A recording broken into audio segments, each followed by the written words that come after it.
Cerita diawali dengan memperlihatkan seorang pria bernama Rambo.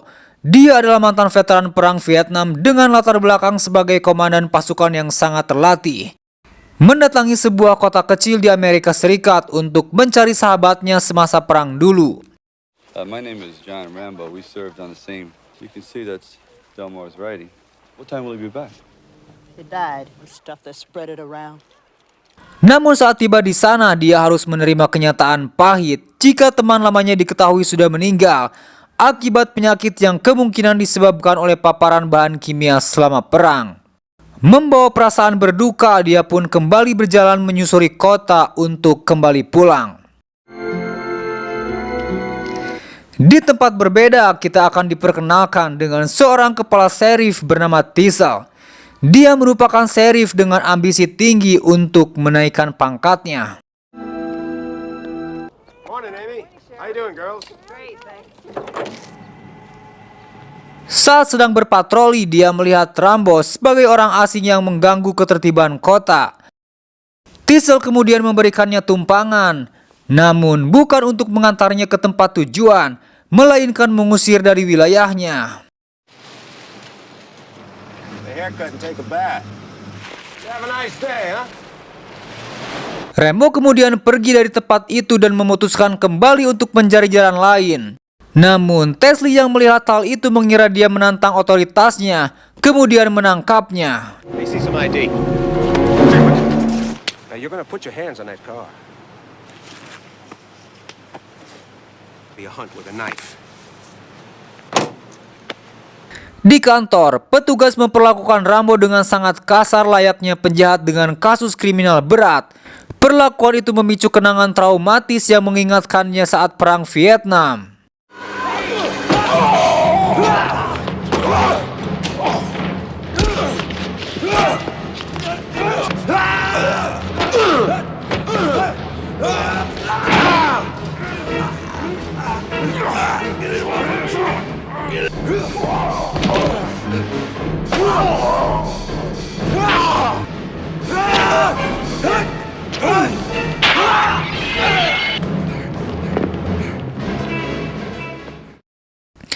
Dia pun pergi membajak pengendara motor dan melarikan diri ke hutan sekitar kota.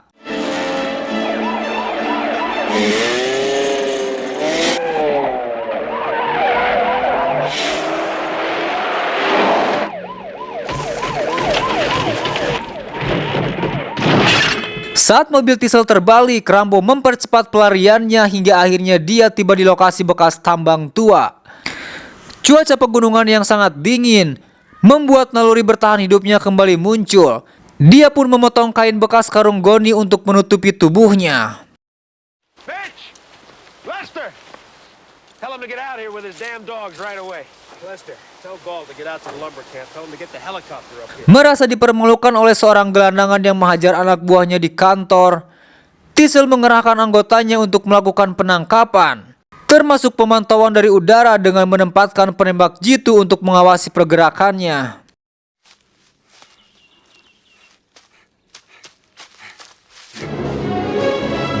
Sempat terdesak dikarenakan rute yang dia lewati menuju sebuah tebing.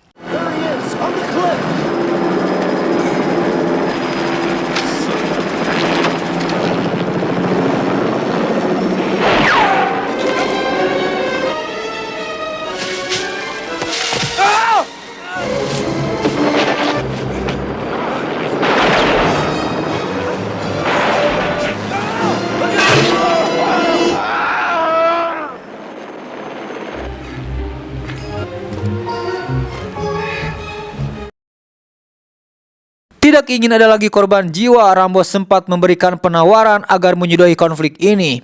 There's one man dead. It's not my fault.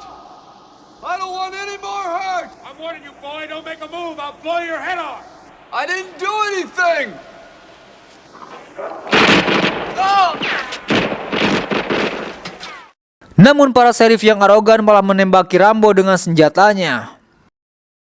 Saat itu Tissel mendapatkan informasi dari anggotanya jika yang mereka buru saat ini merupakan veteran perang terlatih dari Kesatuan Green Beret yang pernah mendapatkan bintang kehormatan atas jasanya melawan pasukan musuh. Namun bukannya takut, Diesel justru melihatnya sebagai peluang untuk korban kenaikan pangkat yang akan dia terima. Diesel terus mengarahkan pasukannya untuk memperluas area pencarian untuk menemukan Rambo. Rambo yang tak memiliki pilihan lain selain harus melakukan perlawanan terhadap para serip yang mengejarnya.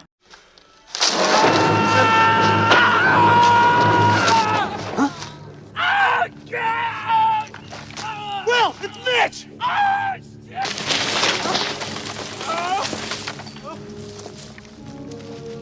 Mitch?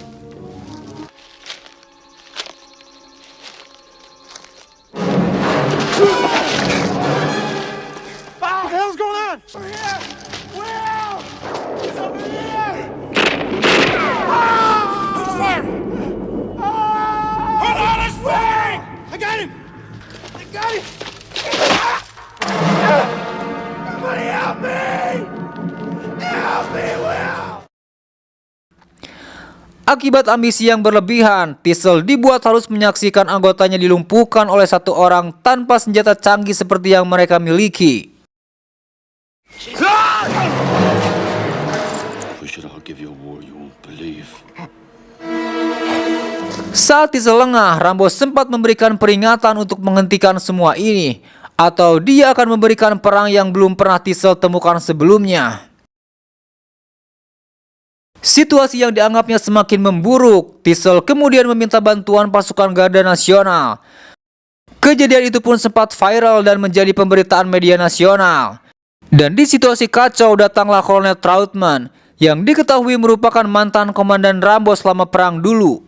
Trautman sempat memperingatkan Diesel agar menghentikan pengejaran ini. Dia paham betul siapa Rambo sebenarnya. Pengejaran yang tetap dilakukan akan berdampak buruk untuk para pasukannya. Diesel yang menganggap dirinya hebat, dia pun tidak menjalankan perintah Kolonel Trautman. Justru dengan pasukan tambahan dari Garda Nasional, dia pun merasa lebih percaya diri untuk menangkap Rambo dalam keadaan hidup. You send that many, don't forget one thing.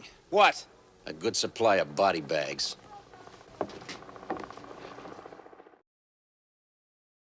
Saat itu Kolonel Trautman mencoba berkomunikasi dan meyakinkan Rambo untuk menyerah.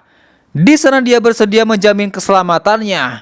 Trautman juga menjelaskan bahwa saat ini pihak berwenang sudah menganggapnya sebagai pembunuh. Namun Rambo yang merasa telah diperlakukan tidak adil oleh para penegak hukum, dia pun memutuskan melanjutkan perang ini dan akan membalas dengan kepedihan yang belum pernah mereka rasakan sebelumnya. There wouldn't be no trouble except for that king shit cup. All I wanted was something to eat. But the man kept pushing, sir. Let me come in and get you the hell out of there. They drew first blood. He's all finished, Colonel. Got a real good fix on him, though. Come first light, I'm gonna put every man I got up on that ridge. Now we'll get him my way. All right, now look down. I want you to stay. Mengetahui lokasi Rambo saat ini yang didapatkan dari sambungan radio HT, rombongan prajurit Garda Nasional diterjunkan untuk menyisir semua tempat yang dicurigai menjadi tempat persembunyian Rambo. Insting prajuritnya mulai membaca pergerakan musuh.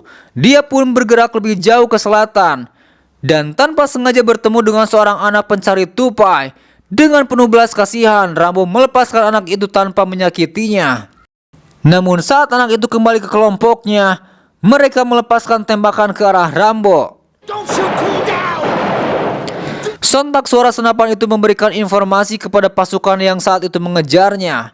Rambo pun kembali berlari dan memutuskan untuk bersembunyi di sebuah terowongan bekas tambang. Para tentara yang melihat pergerakan Rambo kemudian menghujaninya dengan senapan mesin untuk memaksanya menyerah.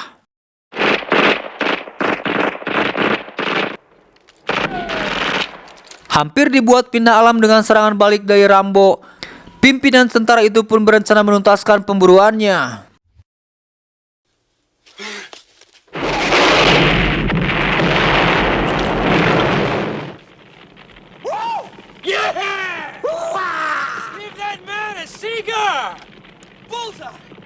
Aksi itu pun disambut dengan sukacita oleh para anggotanya yang meyakini jika Rambo sudah tewas. Mereka semua merayakannya dengan berfoto bersama di depan bekas reruntuhan tembakan launcher.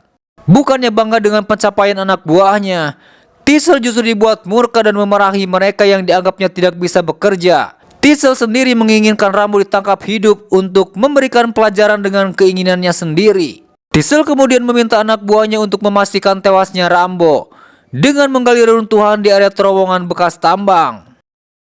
Di luar dugaan, ternyata Rambo masih hidup. Menggunakan alat seadanya, dia menyalakan api untuk mencari jalan keluar.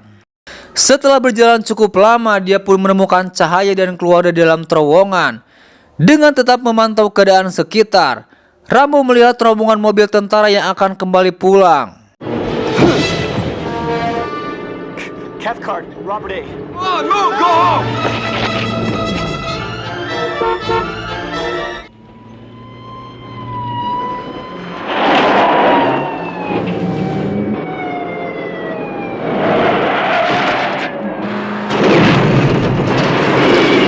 Sementara di kantor, Tisel menerima informasi jika saat ini Rambo masih hidup. Itu diyakini dengan tidak ditemukannya tulang benulang di balik reruntuhan bekas tambang yang mereka cari. Meyakini ancaman nyata di depan mata, Tisel kemudian meminta anak buahnya untuk menutup semua perbatasan untuk mengantisipasi kedatangan Rambo membalas dendam.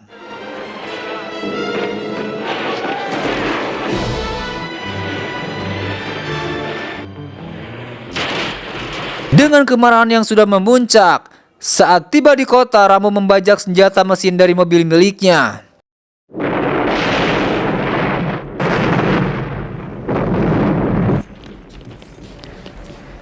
Dibuat panik dengan suara ledakan yang begitu dahsyat, Tisel kemudian meminta semua warga untuk meninggalkan kota. Di situasi genting, Kolonel Trautman kembali datang untuk kembali memperingatkan Tisel untuk berhenti menangkap Rambo dan membiarkannya pergi dengan damai. Namun Tisel yang tidak mau harkat dan martabatnya hancur di mata warga dan anak buahnya, sama sekali tidak mengikuti perintah Kolonel Trautman. Dia bersikeras akan tetap menangkap Rambo dengan tangannya sendiri. Situasi kota yang hancur membuat petugas damkar dan para serif dibuat sibuk melakukan pengamanan, menyisakan Tisel sendirian di dalam kantor yang memutuskan naik tangga untuk mengawasi Rambo dari atas bangunan. Rambo yang mengetahui hal itu melakukan langkah antisipasi dengan memutus semua aliran listrik. Alhasil Tisel dibuat panik dikarenakan dia tidak bisa melihat apapun dari atas sana.